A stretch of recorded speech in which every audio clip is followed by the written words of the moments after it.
আসসালামু আলাইকুম দর্শক, আপনারা ডক্টর ইউনূস স্যারের কথা শুনুন। এটা পৃথকভাবে এখন আমি তো ডিটেলস জানি না। ৭৭ সালে সেই যুবগ্রামে আপনি অর্থনীতির চাকা ঘোরানোর জন্য যে পদক্ষেপ নিয়েছিলেন, আপনি সেই অর্থনীতি নিয়ে নোবেল পেয়েছেন।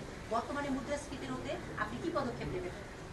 আমি অর্থনীতির বাইরে যুবগ্রামের স্যার আমি শান্তির জন্য কাজে ওইটা করতে হবে। যেগুলো করছেন এগুলো অনেকগুলো বিষয় আছে, একসঙ্গে বসতে হবে, করতে হবে, সব লটর পটর অবস্থা করতে আছে, কোনোটাই সিদ্ধান্ত চলে না।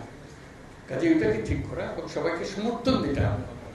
আপনারা যদি বলেন যে না এটা পারতেছে না, তাহলে বাদ দাও, তাহলে শেষ হবে না। শেষ স্যার, এই মুহূর্তে আপনার সামনে সবচেয়ে বড় চ্যালেঞ্জ কোনটি? এক কথায় জানতে চাই। একতা, নিজেদের মধ্যে একতা। স্যার রাইট কথা বলছেন, একতা। Last question please. স্যার ৩-০ পৃথিবী গড়তে চেয়েছেন আপনি, ১-০ কর্মসংস্থান, মানে বেকারত্ব ২ করে কর্মসংস্থান। সেক্ষেত্রে রংপুর কতটা এগিয়ে থাকবে কর্মসংস্থান? সবাই এগিয়ে থাকবে।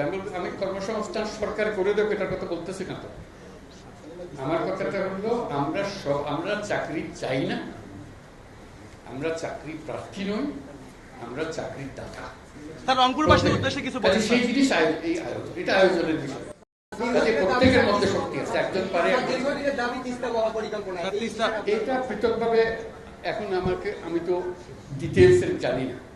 রংপুরে যখন আসতাম তখন অনেক কথা জানতাম, বহুবার এসেছি, বহুবার গেছি। কাজে এখন আবার নতুন ভাবে দেখতে হবে কোনটার কি অবস্থা। সবকিছু সম্ভব। যন্ত্র যেটা আমরা নিজেদের জন্য তৈরি করেছি, এটা পচে গেছে বলে কিছু হচ্ছে। যন্ত্র যদি ঠিক মতো সব কিছু সমাধান আছে। কাজে এখন আমরা যন্ত্রটা ঠিক করি, হলে কাজ করতে থাকবে। ঘড়িটা বাঁচবে যখন ঘড়ি চলে না। অচল ঘড়ি নিয়ে আমি কি করবো? এটা নিয়ে যত কান্নাকাটি করে কিছু করতে পারছি না। যন্ত্রটা ঠিক করার জন্য এটাই হলো মুহূর্ত।